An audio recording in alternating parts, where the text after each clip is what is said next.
Welcome back, my fellow mobile gamers of YouTube. My name is Thor, and this is my weekly summary of the 3 best mobile games that I played last week. And this week, it's actually a bit of a portrait mode games special video, since all 3 games can be played in portrait mode and in just about 10 to 15 minute play sessions. So today, I'll be covering a high quality match-3 game set in the Harry Potter universe that positively surprised me because of its club guild system, which of course I'll get into later in this video, and then a fun mix of a tower defense game and an idle game with lots and lots of incremental progression, and then lastly, a more traditional idle RPG with a cute art style. So let's just jump straight into today's first game, Idle Monster TD, which mixes elements of tower defense, RPG, and idle games for a unique gameplay experience with an insane level of min-maxing and, of course, endless progression. At its core, Idle Monster TD is a tower defense game, which means we unlock powerful monsters and place them as towers on a map so that they can defeat endless waves of enemies.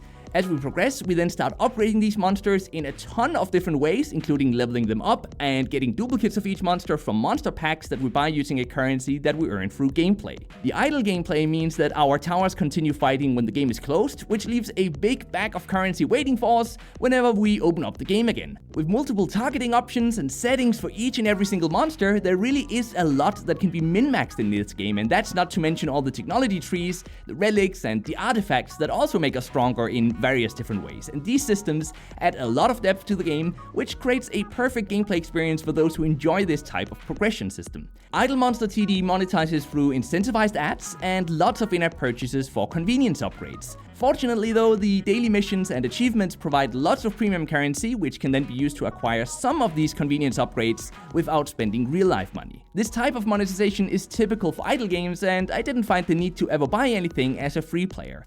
The game is offline playable, it takes up 114 MB of space, it's available on both Android and iOS, and if you like tower defense and you like idle games, this one is definitely worth checking out. Next up, we've got a game that I actually didn't think I would like before I sat down and played it, and then I just couldn't put it down again. It's a game called Harry Potter Puzzles and Spells, and it's a high-quality, social-focused match-3 game where we play through a campaign of levels that take us from the first to the very last Harry Potter movie. And the core gameplay experience is match-free, but it is spiced up with magic spells, characters, and even music straight out of the Harry Potter universe, which creates an immersive experience for all fans of the franchise. Between levels, we then unlock and level up spells that can be used in some levels, and even acquire pets with unique abilities and power-ups. The game's most unique feature, though, is the club metagame system. And here we play together with 29 other wizards, and then we compete against 19 clubs in a weekly league to earn the most club points by completing levels and events. And then by the end of the week, the 5 clubs with the most points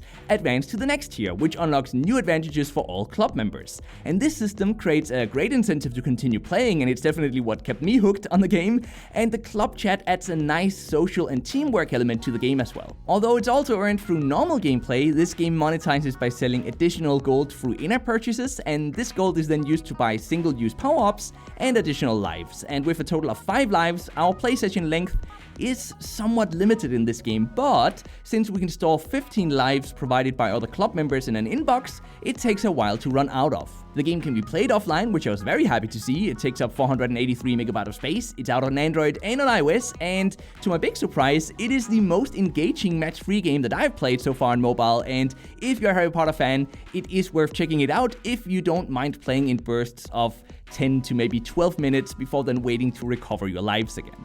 Now, I also played a game called Masketeers this week, which is an idle RPG where we build a team of 4 mask-wearing heroes who then fight endless waves of enemies and bosses while we gradually improve their stats. Like most idle games, there are tons of ways to grow stronger in Masketeers, including character leveling, runes, pets, relics, and of course equipping better masks and lots more. As we progress, we then unlock additional heroes, and each time we reset to be able to progress faster, we get to pick which 4 heroes we want to use until the next reset.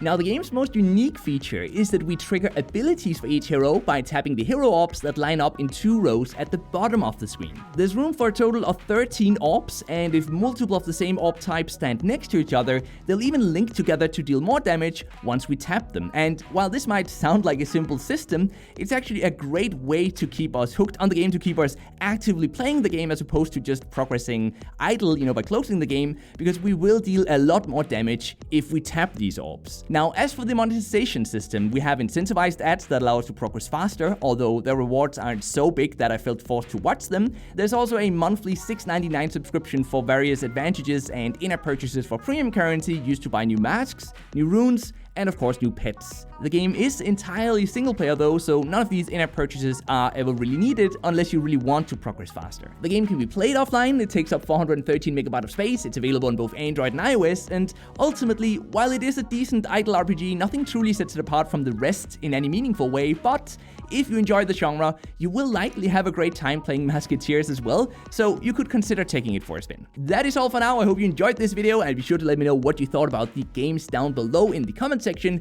And as always, remember to smack that like button and subscribe for more mobile gaming content if you haven't already, because then, till next time, just keep gaming, stay awesome, and I'll see you guys around.